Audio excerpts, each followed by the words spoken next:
On your knees! Shine my $1,200 shoes, now! Richard Ashford snapped his fingers twice. Sharp. Impatient. Sir, I can get a... Did I ask you to speak? His Ferragamo loafer tapped the marble floor. The sound echoed through the 42nd floor hallway of Ashford Brennan Industries. 6 board members stood frozen in the doorway behind him. You're paid to clean, so kneel down and clean, or should I fire you right here? Diane Marshall's hands gripped her cleaning cart. White knuckles. Her Vita Clean Services uniform looked shabby next to his tailored Brioni suit. I apologize, sir. I don't want apologies. I want obedience. He stepped closer. The smell of his expensive cologne clashed with the lemon cleaner on her cart. People like you need to remember your place. This is my building. My rules. Silence crashed through the hallway. Have you ever watched someone mistake silence for surrender? 6:30 in the morning, always 6:30. Diane Marshall pushed through the service entrance of Ashford Brennan Industries. The metal door groaned on its hinges. Cold March air followed her inside. The underground corridor smelled like concrete and industrial soap. Carlos, the night security guard, waved from his desk. He never asked questions, just signed her in. Same routine for 11 weeks straight. Her ID badge hung from a lanyard. The photo showed a professional smile. Name printed below, D. Marshall, Janitorial Services. The freight elevator rattled as it climbed. 38 floors, then 39, 40. The numbers blinked in dull red light. Her reflection stared back from the scratched metal doors. Navy uniform, worn but clean. The Vita Clean Services patch slightly faded from too many washes. The doors opened on the 38th floor. Diane pulled her cart into the carpeted hallway. Wheels squeaked softly. Everything looked the same as yesterday. Beige walls. Framed photos of buildings Ashford Brennan had developed. Glass office doors with names etched in gold. She started with the corner office, a junior executive who left coffee rings on his desk every single day. She wiped them away, emptied his trash bin, paused. A crumpled memo. She smoothed it out, scanned the text. Budget cuts for diversity initiatives. She pulled out her phone. Click. The photo disappeared into a secure folder. 39th floor, 40, 41. The routine never changed. Vacuum, dust, empty bins. But her eyes moved differently than other cleaners. She read everything. Sticky notes, discarded emails, meeting agendas left on conference tables. Maria Rodriguez passed her in the hallway on the 41st floor. Another Vita Clean employee, older, tired eyes. Morning, Diane. Morning, Maria. Maria glanced around, lowered her voice. Avoid Mr. Ashford today if you can. Board meeting. He gets mean when he's stressed. Diane nodded, said nothing. Maria continued. Last month, he made Jerome re-vacuum his office 4 times. Called him... She trailed off, shook her head. You know? Diane knew. Jerome had quit 2 weeks later, engineering degree from Illinois State, worked as a janitor because he couldn't find anything else. Ashford had broken him in 6 months. Thanks for the warning. Maria squeezed her shoulder and moved on. The executive level, 42nd floor. Everything changed up here. Thicker carpet, real art on the walls. The smell of expensive coffee drifted from the break room. Leather chairs, mahogany desks. Diane saved Richard Ashford's office for last. Always last. The door was locked, but she had access. Every cleaner did. She pushed inside. The space was massive. Corner office, windows on 2 sides. Chicago stretched out below in the gray pre-dawn light. His desk was organized. Obsessively so. Pens lined up. Papers stacked in perfect right angles. Photos in silver frames. Ashford shaking hands with the mayor. Ashford at a ribbon cutting. Ashford received an award from some business council. She emptied his trash carefully, lifted each piece of paper, Most were routine, meeting notes, printed emails, but sometimes there were gems. Her phone buzzed. A text message. Day 77. Anything? She typed back quickly. Board meeting today. Might be something. The phone disappeared back into her pocket.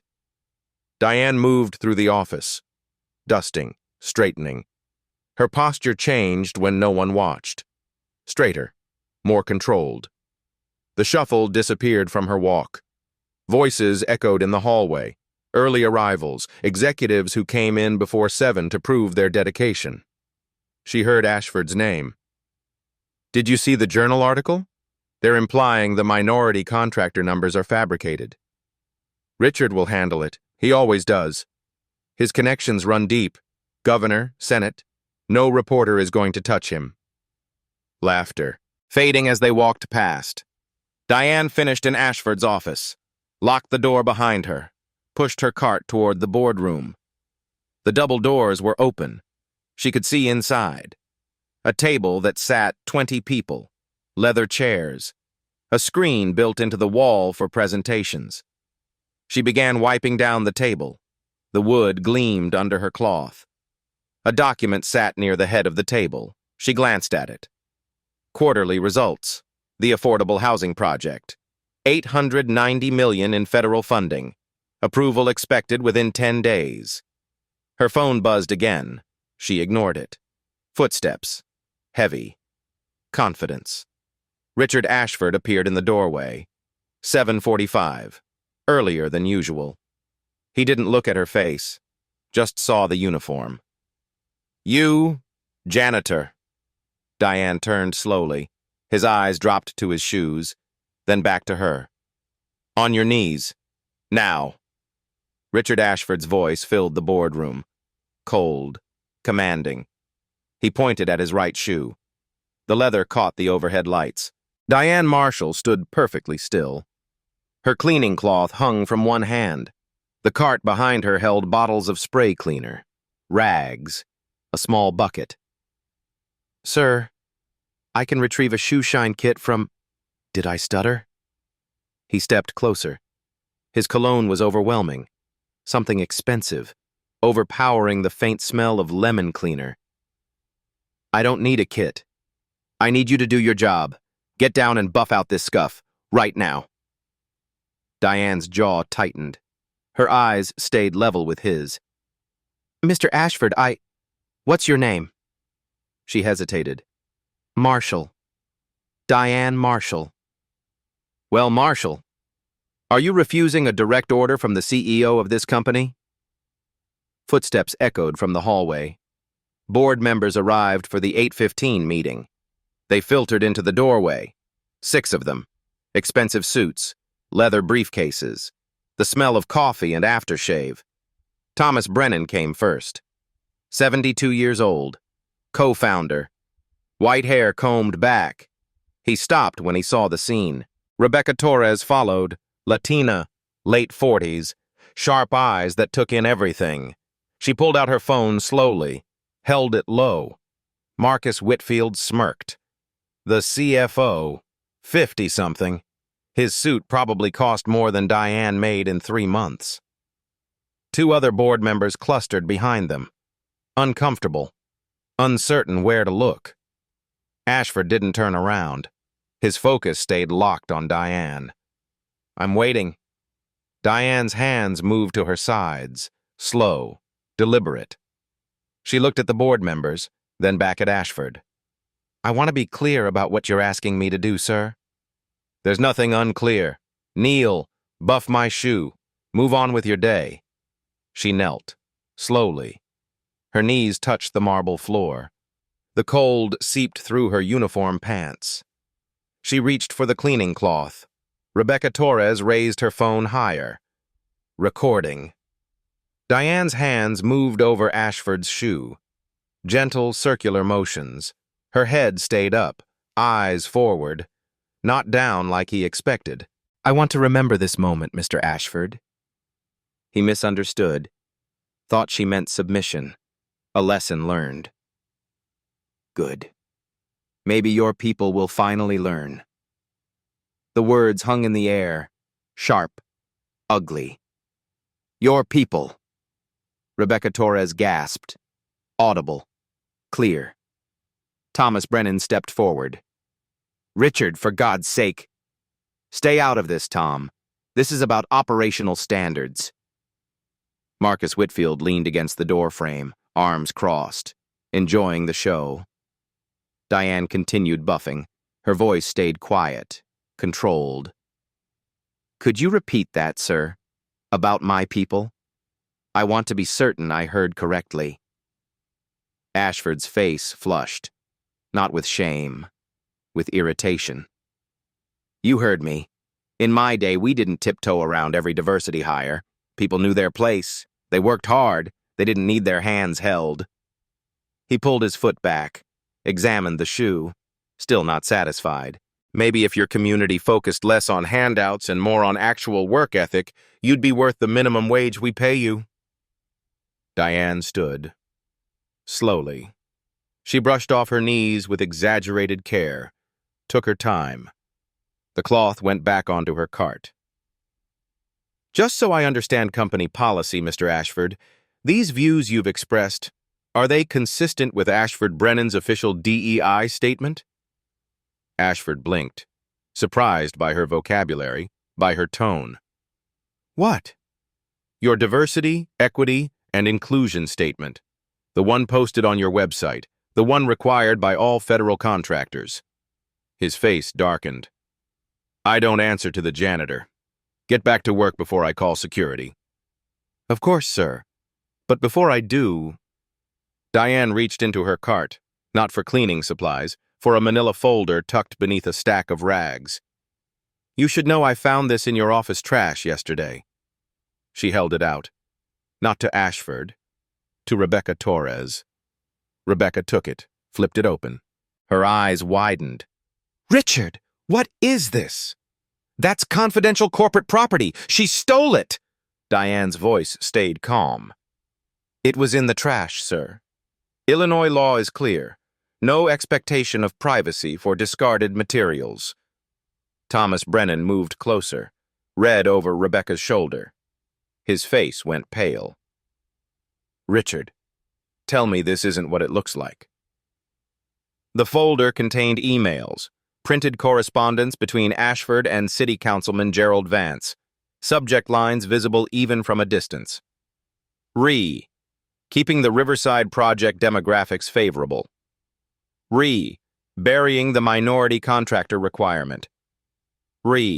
Alternative vendor list, our guys only. Marcus Whitfield pushed off the doorframe. His smirk faded. Richard, I had no knowledge of... Shut up, Marcus! Ashford lunged for the folder. Rebecca stepped back, quick, practiced. Who the hell are you? Diane removed her work gloves, folded them, placed them on her cart.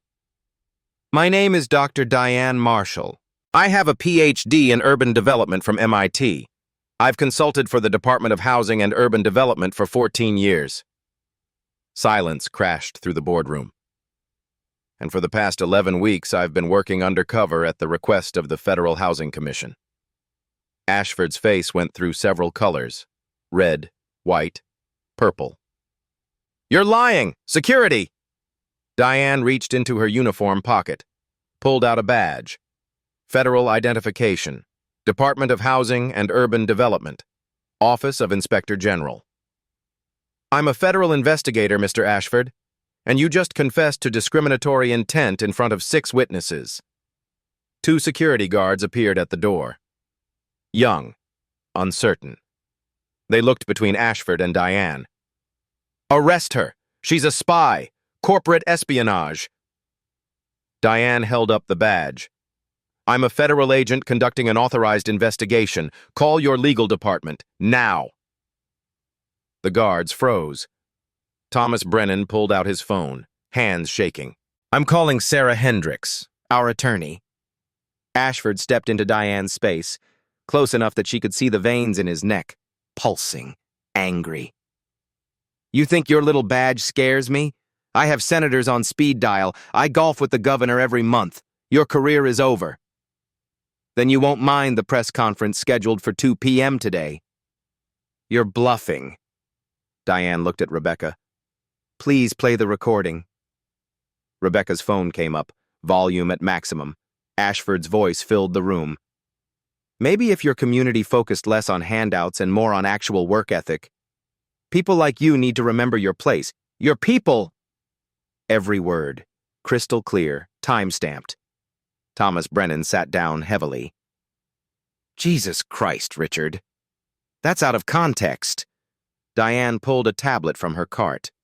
Hidden beneath the cleaning supplies, she'd carried it every day for 11 weeks. The screen lit up. Would you like me to provide context? I have 77 days of it, Tawa. She swiped through files, spreadsheets, photos, audio recordings, video clips. 147 qualified minority contractors, all rejected despite submitting the lowest bids. Your company cost them a combined $340 million in lost contracts over 5 years. Swipe. Photos of your meetings with the Riverside Contractors Alliance, all white-owned firms.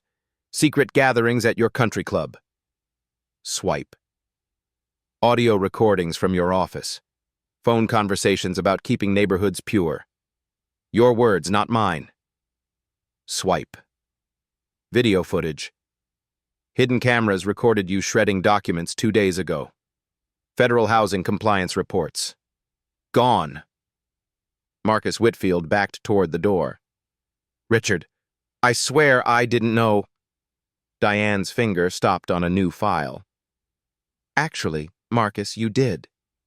She turned the tablet toward him. An email chain. His name at the top. You approved the alternative contractor list, personally, March 2nd, 3 weeks ago. His face was drained of color. That was just standard business procedure. It's federal fraud. You're implicated as well. The room spun with tension. Ashford grabbed Diane's wrist, hard. His fingers dug into her skin. Give me that device. Remove your hand.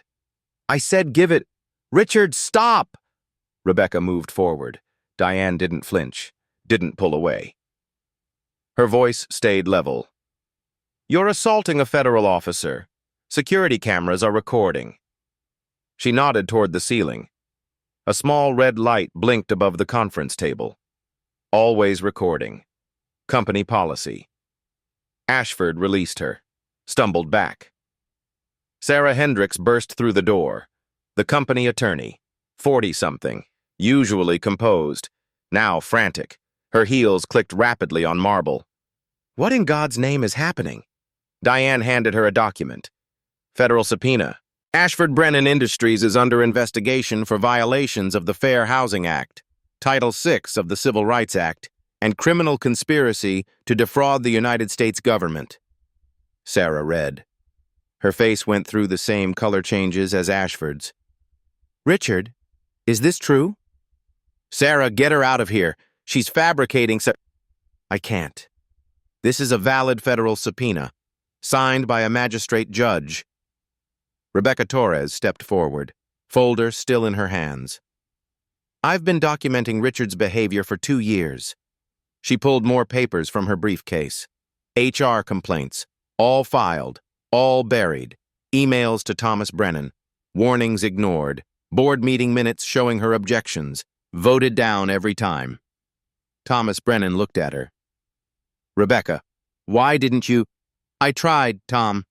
You told me to give Richard time to adapt to the changing climate. You said his results spoke for themselves. His results were built on discrimination. I know. Ashford's phone buzzed. He ignored it. His eyes stayed locked on Diane.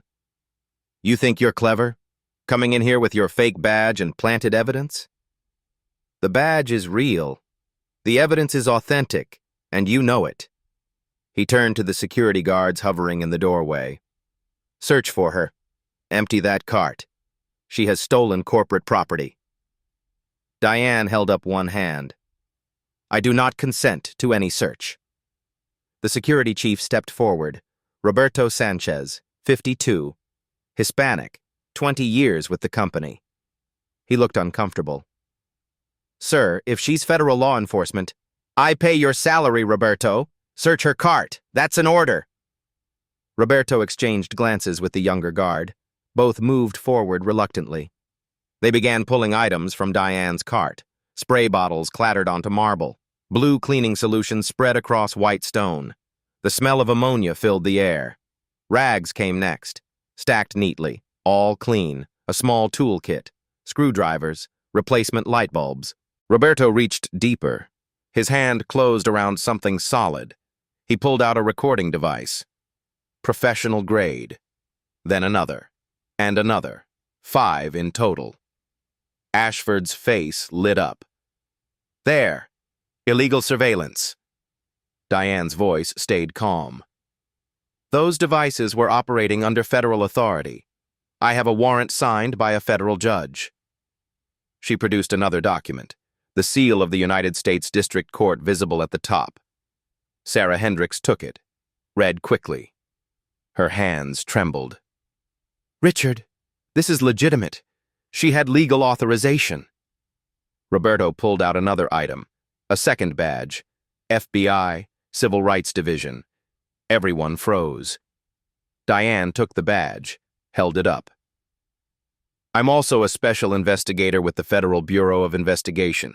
This investigation is a joint HUD-FBI task force. Marcus Whitfield moved toward the elevator. Casual, like he was stepping out for coffee. Marcus, stay where you are. He stopped, turned. I need to make a phone call. Your offshore account in the Cayman Islands was frozen at 8 this morning. Your assets are under seizure. His face went slack.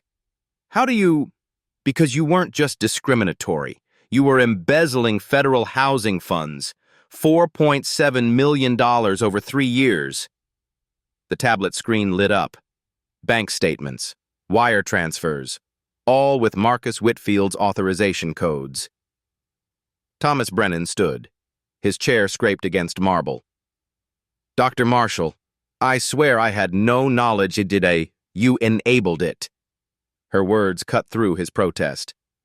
Rebecca Torres sent you 17 emails over 2 years, warning you about Richard's behavior, about contractor exclusions, about the hostile work environment.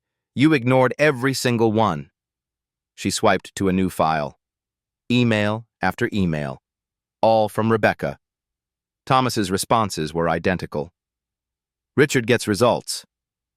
Let's give him time to adjust. I'll speak with him privately. Diane looked at Thomas. Her eyes are hard. You're not under arrest, yet, but you're complicit. The board has 48 hours to vote Richard out and implement federal remediation, or the entire company faces criminal conspiracy charges. The hallway outside filled with noise. Voices, footsteps. Word had spread. Maria Rodriguez appeared at the door. Behind her, a crowd. Junior employees, administrative assistants, other custodial staff. Dozens of people. Dr. Marshall, the hallway is full. Ashford whirled on the crowd. Get back to work, all of you. This is a private board meeting. No one moved. Diane walked to the doorway, stood where everyone could see. My name is Dr. Diane Marshall. For 11 weeks, I've worked as a janitor here. I'm also a federal investigator with HUD and FBI. Murmurs rippled through the crowd. Ashford Brennan Industries is under federal investigation for systematic racial discrimination. If anyone has experienced discrimination, harassment, or retaliation, I'm opening a formal complaint hotline. She held up a card, a phone number in large digits. You can call anonymously. You have whistleblower protections. Your voices matter. Hands started rising, slowly at first, then more. A woman in accounting, a man from facilities, 3 people from HR. Ashford's voice rose to a shout. You can't do this! This is my company! Actually, it's a publicly traded corporation. You're an employee, like everyone else. She turned back to the crowd. Keep those hands up. An agent will take your information. What agent? You're alone! Diane pulled out her phone, pressed a number. This is Marshall. We're ready. She hung up. 30 seconds of silence. The elevator dinged. 4 people stepped out. Dark suits. FBI badges clipped to belts. Special Agent Patricia Davis led them. African American. 35. Sharp eyes. Richard Ashford? Ashford backed up. Nearly tripped over a chair. Yes? I'm Special Agent Davis, FBI. We have a warrant for your arrest. She pulled handcuffs from her belt. The metal gleamed. Ashford looked at Sarah Hendricks. Stop this! You're my attorney! Sarah held up both hands. I represent the company, not you personally. You need criminal counsel. Tom, do something! Thomas Brennan looked away. Said nothing. Agent Davis stepped forward. Richard Ashford, you're under arrest for conspiracy to commit federal fraud, violation of civil rights statutes, destruction of evidence, and obstruction of justice. She began reading Miranda rights. You have the right to remain silent. Anything you say can and will be used against you. Ashford's face cycled through emotions. Shock, denial, rage. This is political persecution. I have rights. I'll sue every single one of you. The handcuffs clicked around his wrists. The sound was final. Diane stepped closer. Her voice dropped. Only Ashford could hear. You asked who I am. I'm the daughter of a single mother who cleaned offices for 20 years to put me through school. She taught me dignity isn't found in titles. It's found in how you treat people when you have power. She stepped back, raised her voice. You didn't just commit crimes, Mr. Ashford. You enjoyed humiliating people you considered beneath you. That's why I needed evidence of your character, not just your conspiracy.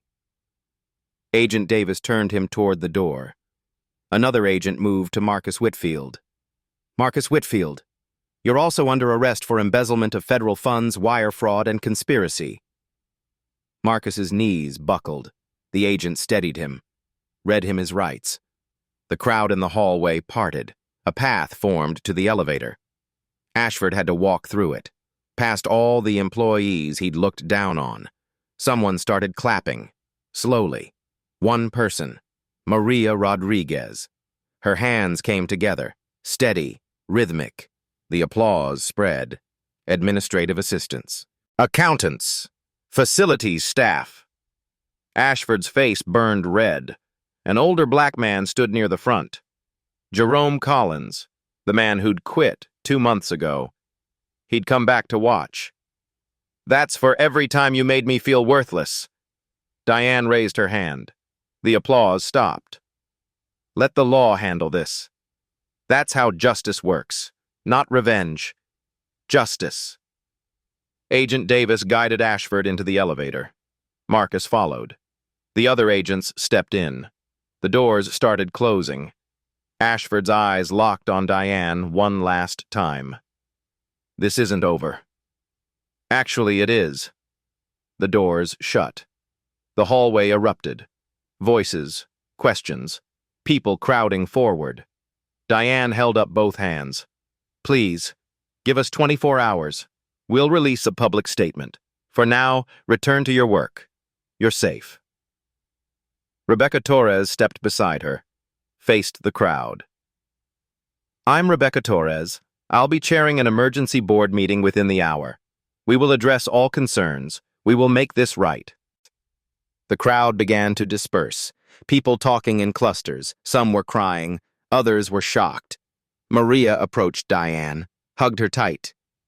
You did it. We did it. Your complaint 6 months ago started this investigation. You were brave first. Maria pulled back, tears on her face. I thought nothing would change. Not today. Thomas Brennan approached. His face aged 10 years. Dr. Marshall, what happens now? Now the board votes. You implement reforms. You cooperate with federal investigators, or the company faces criminal charges. And if we comply? Then maybe Ashford Brennan survives, under new leadership, with new values. She looked at Rebecca. I recommend Ms. Torres for interim CEO. She's been fighting this fight longer than anyone. Rebecca's eyes widened. I'm not. You're exactly what this company needs. Diane walked to her cleaning cart. The supplies were scattered. She began picking them up. Spray bottles, rags, the toolkit. Agent Davis helped. You don't have to clean up. Habit. They worked in silence, restoring order to chaos. Diane pushed her cart toward the elevator. 11 weeks of playing a role. 11 weeks of enduring contempt. All leading to this moment. The elevator doors opened. She stepped inside. As the doors closed, she allowed herself a small smile. Justice wasn't always swift, but when it came, it was thorough. The FBI field office smelled like burnt coffee and paper. Agent Davis led Diane through cubicles. Phones rang constantly. Keyboards clacked. They entered a conference room. Glass walls, a table covered in file folders. 18 months building this case, Agent Davis said. She pulled out a chair. Your undercover work gave us everything we needed. Diane set her bag down. The cleaning uniform folded inside. She'd never wear it again. How many charges? Ashford, 14 counts federal fraud, 23 civil rights violations, conspiracy, obstruction of justice. Agent Davis opened a folder. Photos spilled out. Ashford at his country club, meeting with contractors, shredding documents. Maximum sentence? 85 years. He'll die in prison. Diane felt the weight of those words, not satisfied, just justice arriving. Whitfield? Wire fraud, embezzlement, money laundering, $4.7 million from federal housing funds. We traced every offshore account. More photos, bank statements, property records, a yacht, vacation home in Aspen. He lived well on money meant for low-income families. Agent Davis pulled out another file, thicker. 47 employees filed complaints in the first 6 hours. By the end of the day, 89 in total. Diane flipped through pages, stories of humiliation, discrimination, years of abuse documented.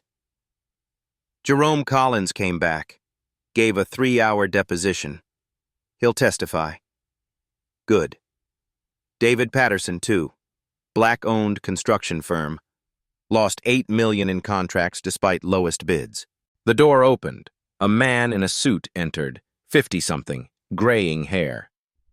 Dr. Marshall, I'm Assistant U.S. Attorney James Morgan. I'm prosecuting this case. They shook hands. Your evidence is extraordinary. The recordings alone would secure conviction. But the documents, financial records, witness testimony. This is one of the strongest civil rights cases I've seen. He sat, opened his briefcase, pulled out a legal pad. I want you on the stand. Day 3. Your testimony will be devastating. I'm ready. Good.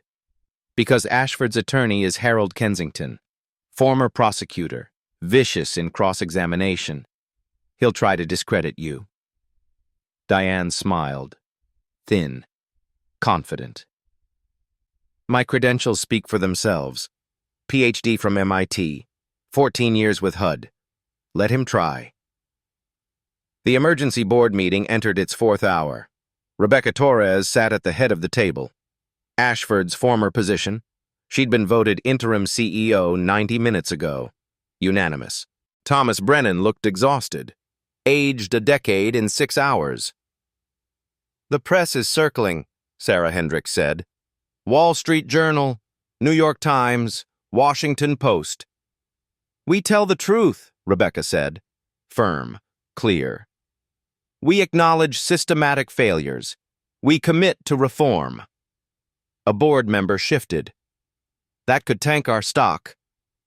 Our stock dropped 22% already. Honesty is our only path forward. She pulled up a document on screen. Reform proposal. Comprehensive. Third-party audit of all hiring practices. Results are public in 60 days. Nods around the table. Retroactive contract review. Minority-owned businesses get priority bidding. More nods. Diversity officer position. Reports directly to the board. Thomas cleared his throat. I nominate Rebecca for permanent CEO. I second. Rebecca held up her hand. We vote after the audit. Right now we make this right. Another slide. Ashford's compensation. $12 million annually. We redirect his salary to an employee equity fund. Discrimination victims get priority. Sarah made notes. One more thing. Rebecca's voice dropped. We changed the company name. Ashford doesn't deserve to be in our legacy. Silence. What do you suggest? Thomas asked. Brennan Collective. Your father started this company with good intentions. We honor that. We remove the poison. Thomas's eyes watered. He nodded. That evening, Diane sat in her real apartment, 16 floors up. Lake Michigan visible through windows. Her phone buzzed. Text from Maria Rodriguez. Thank you. I enrolled in community college today. Business administration. Diane smiled. Typed back. You will run a company someday. Another text. Agent Davis. Ashford's arraignment tomorrow. 9 a.m. Federal courthouse. Media circus expected. She set the phone down. Looked at the city. Lights glittering in darkness. 11 weeks of cleaning toilets. 11 weeks of enduring contempt. 11 weeks of documentation. All for one moment. One public reckoning for a man who'd built his empire on humiliation. The scales hadn't just balanced. They'd tipped completely.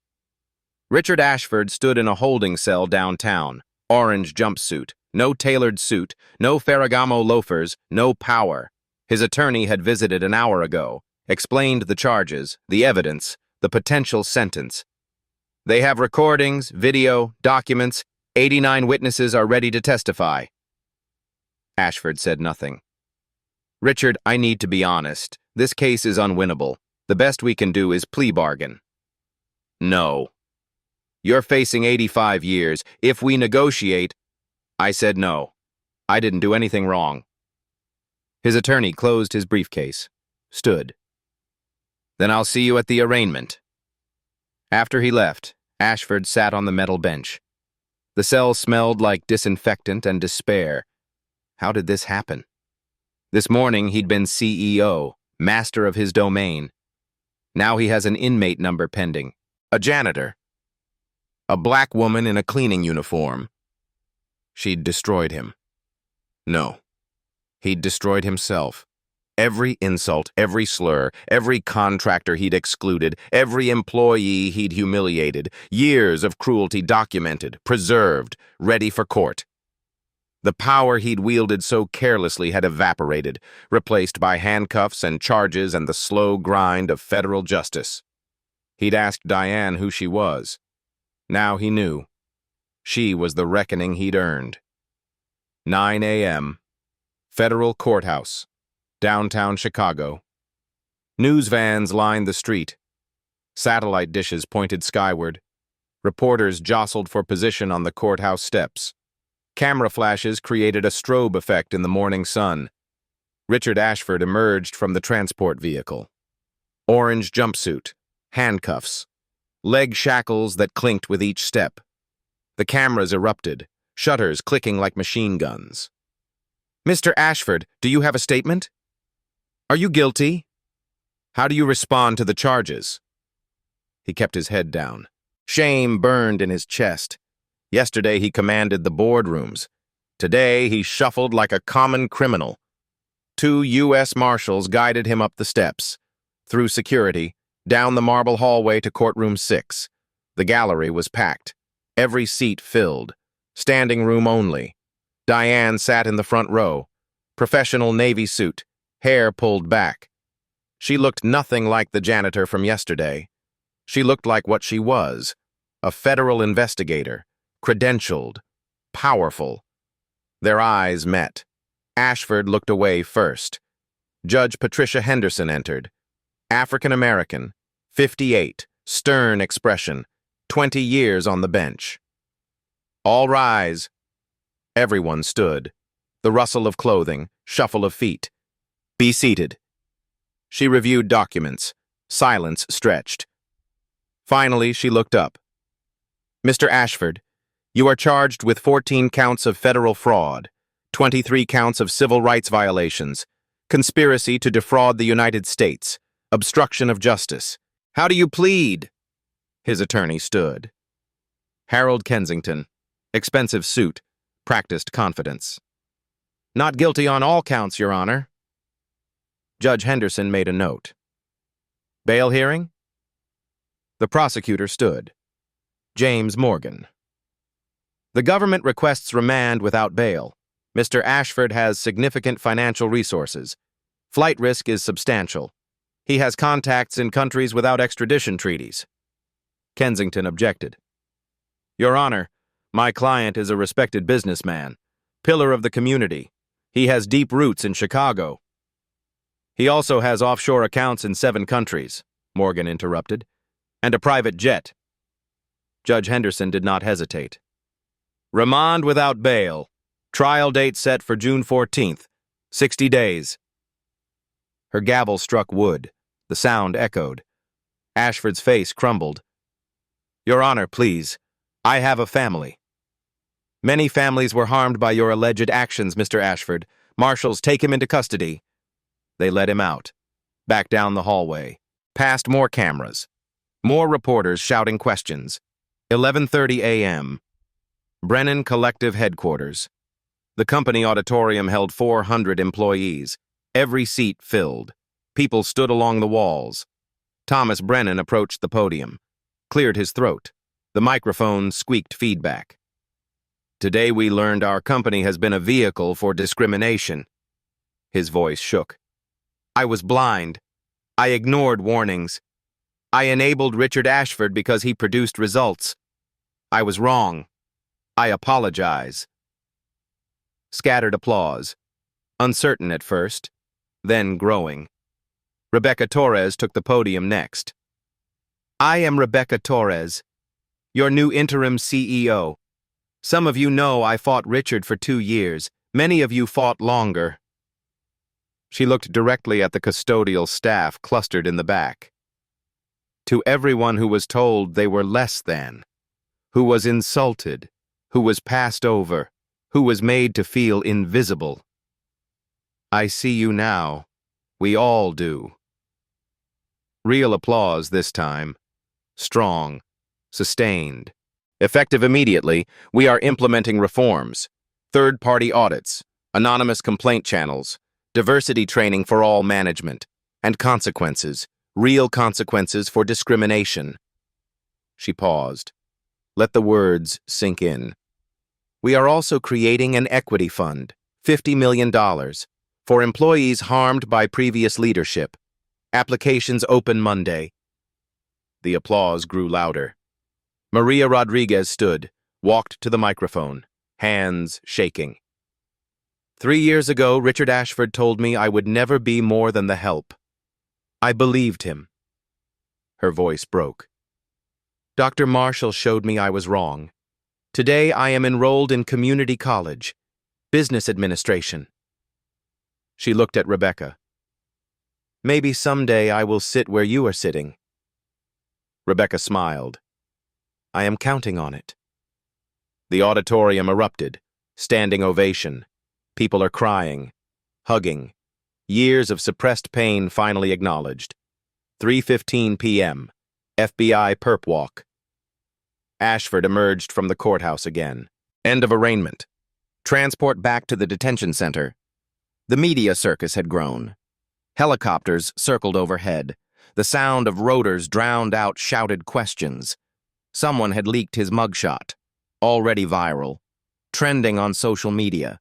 His face slack, eyes empty, orange jumpsuit harsh against pale skin. The hashtag spread. Janitor justice. 50,000 tweets in 6 hours. 100,000 by evening. His wife filed for separation that afternoon. Papers delivered to his attorney. She wanted nothing to do with him. His children changed their surnames. Legal filings submitted within 24 hours. They would not carry his legacy. His country club revoked his membership. Unanimous board decision, effective immediately. The university where he had donated removed his name from a building. The Ashford Business Ethics Center became simply the Business Ethics Center. Sponsors pulled endorsements. Charities returned donations. Business contacts deleted his numbers. A complete social collapse. Swift, merciless, total. That evening, Diane met Agent Davis at a quiet restaurant. Corner booth, low lighting. "The market closed today," Davis said. "Brennan Collective stock recovered 8%. Investors like honesty. They like not being associated with racism more." Davis pulled out her phone, showed Diane the headlines. CEO arrested in massive civil rights case. Federal sting exposes systematic discrimination. Janitor was actually an FBI agent. Diane pushed the phone away. "I do not need to see." "You should. You are a hero." "I am an investigator who did her job." But she allowed herself a small smile. Justice was not just about punishment. It was about restoration, about giving voice to the silenced, about proving that power without accountability eventually crumbles. Richard Ashford would face trial. He would hear testimony from everyone he had harmed. He would sit powerless while they spoke their truth. And then he would go to prison. Not for years, for decades. That was justice. June 14th, 6 weeks after the arrest. U.S. District Court, Northern District of Illinois. The courtroom smelled like wood polish and tension. Jury selection had taken 3 days, 12 jurors, 6 alternates, a mix of races, ages, backgrounds. Day 1 opened with Judge Henderson's instructions.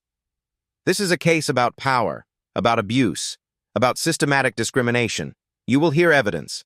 You will decide if the defendant violated federal law." Richard Ashford sat at the defense table. He had lost weight. His suit hung loose. Dark circles under his eyes. 6 weeks in detention had broken something in him. James Morgan stood for the prosecution. "Ladies and gentlemen, for 5 years, Richard Ashford built an empire on discrimination. He excluded minority contractors from $340 million in contracts. He created a hostile work environment. He destroyed evidence." Morgan walked toward the jury box.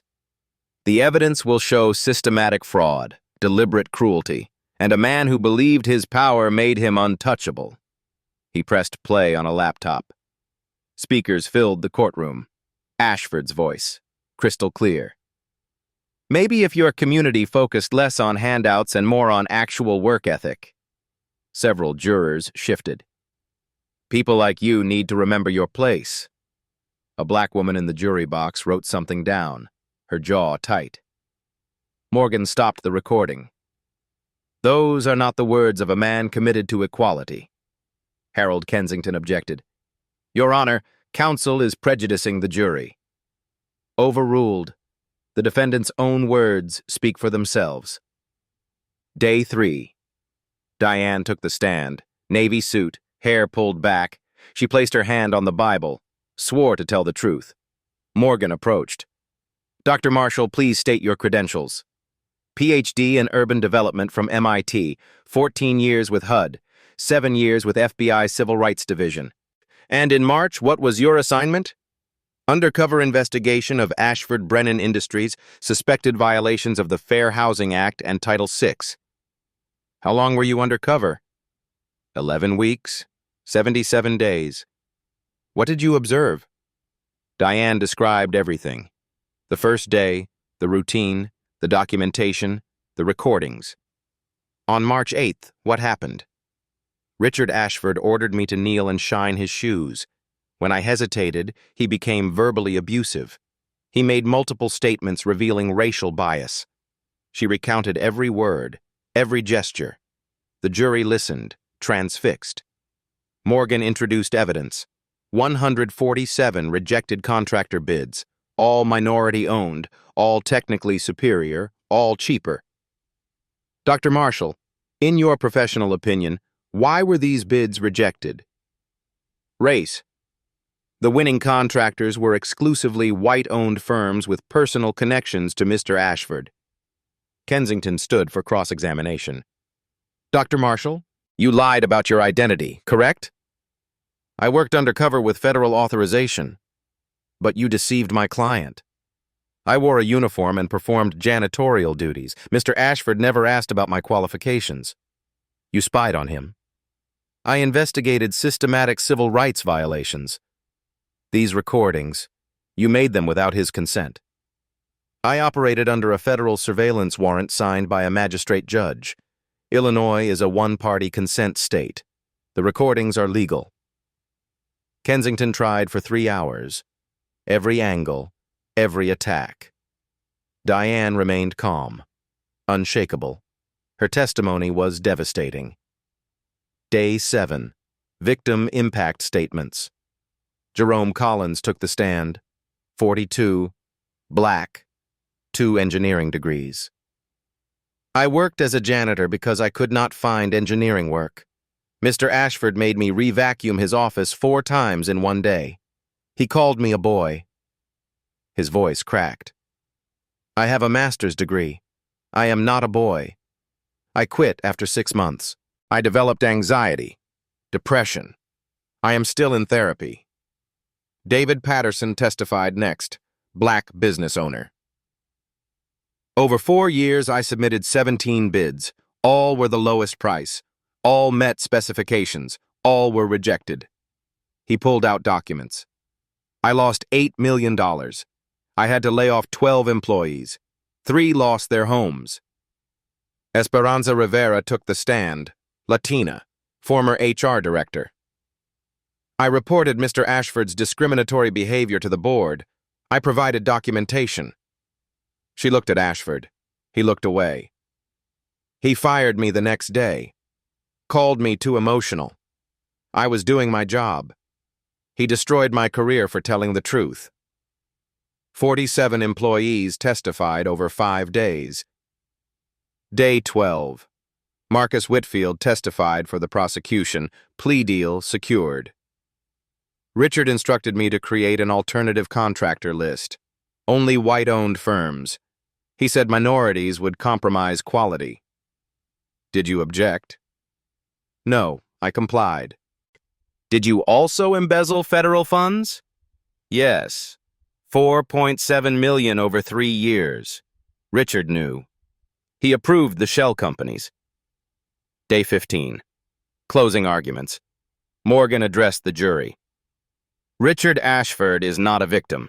He is a criminal who used his position to discriminate systematically against people of color. He gestured to the evidence table. Boxes of documents, recordings, videos. The evidence is overwhelming. The testimony is consistent. The pattern is undeniable. He looked at the jury. When powerful people break the law, when they abuse the vulnerable, when they profit from discrimination, we have a choice. We can look away, or we can hold them accountable. I trust you will choose justice. Kensington's closing attacked Diane's methods, called the investigation entrapment, claimed Ashford was being scapegoated. The jury was not convinced. Deliberation lasted 7 hours. The foreman stood. Black woman, 52, school teacher. On count 1, conspiracy to commit federal fraud. How do you find? Guilty. Ashford's face went white. On count 2, violation of civil rights statutes? Guilty. Count after count. Guilty. Guilty. Guilty. 37 counts total. All guilty. The courtroom erupted. Diane remained still, but her hand found Maria's, squeezed tight. Outside, protesters cheered. Justice served. 2 weeks later. Sentencing hearing. Judge Henderson reviewed reports. victim statements, federal guidelines. She looked at Ashford. He stood, shaking. Mr. Ashford, you held tremendous power. You used it to demean, discriminate, and defraud. Your crimes were not impulsive. They were systematic, calculated, and rooted in hatred. Her voice was iron. This court sentences you to 34 years in federal prison, $47 million in restitution, lifetime ban from federal contracting. Ashford swayed. Your Honor, I have a family.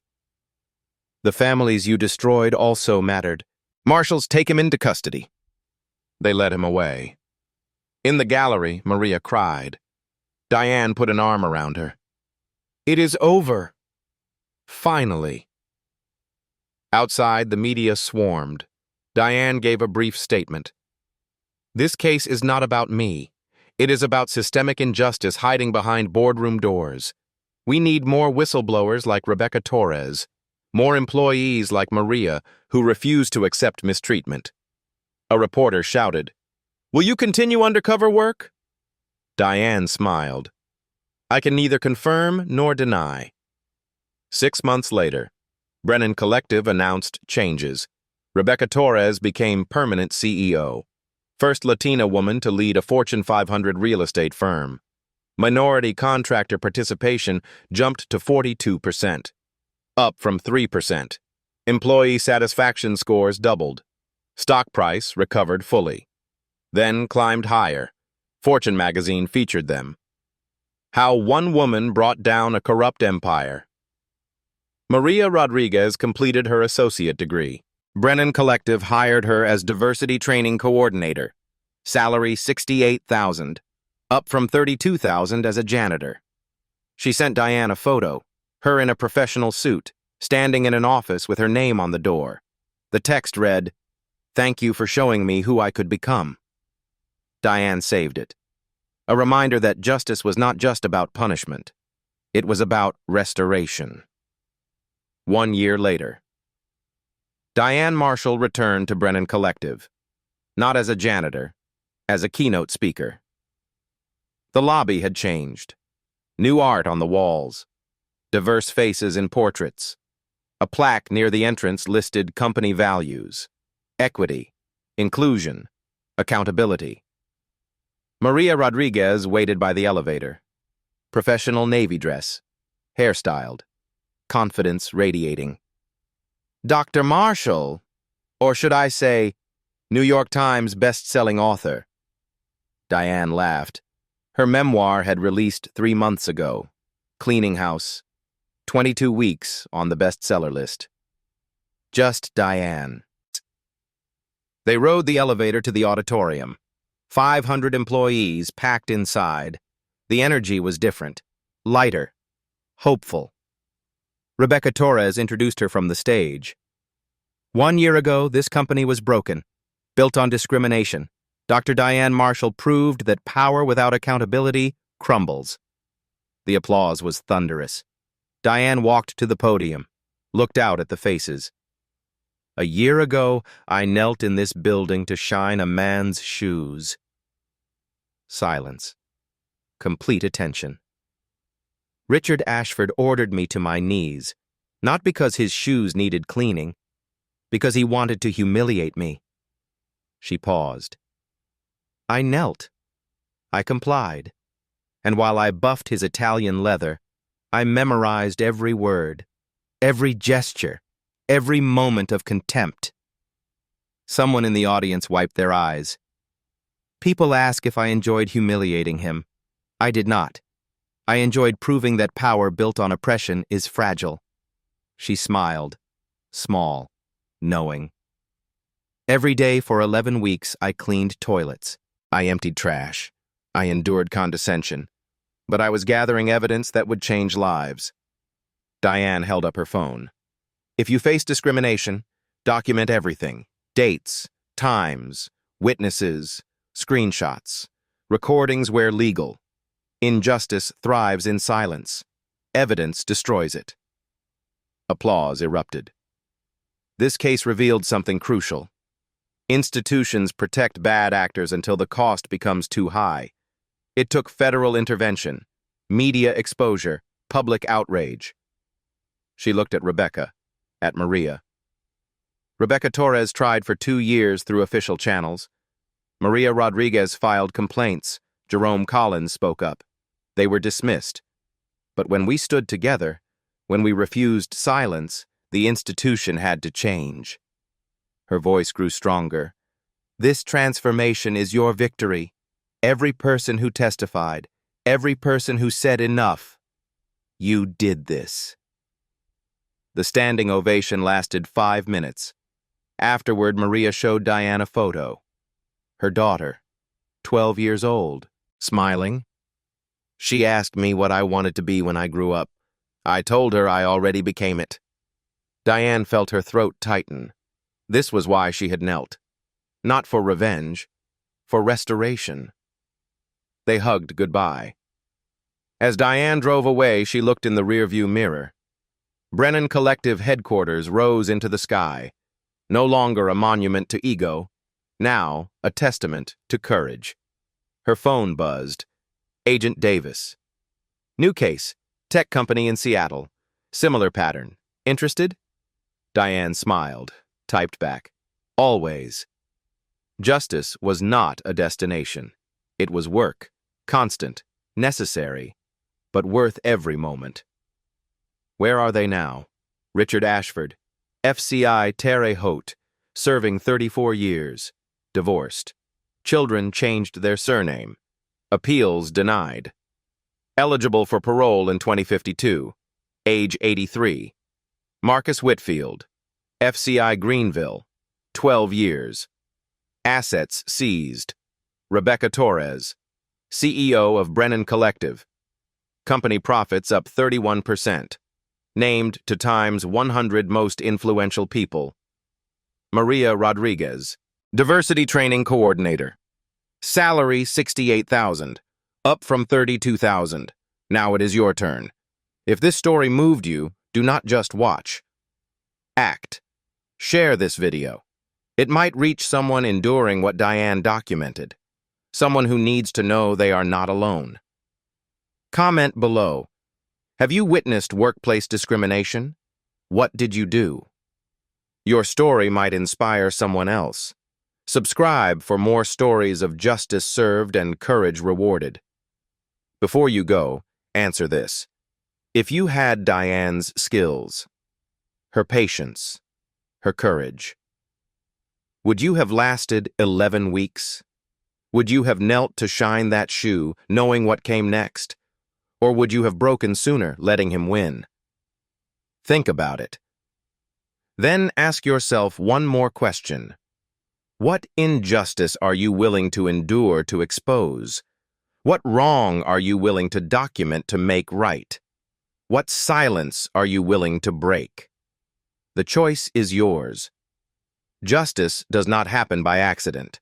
It happens because people like Diane choose to act, because people like Maria choose to speak, because people like Rebecca choose to fight. Which person will you be? Justice delayed is not justice denied. It is justice prepared. Share your story. We are listening.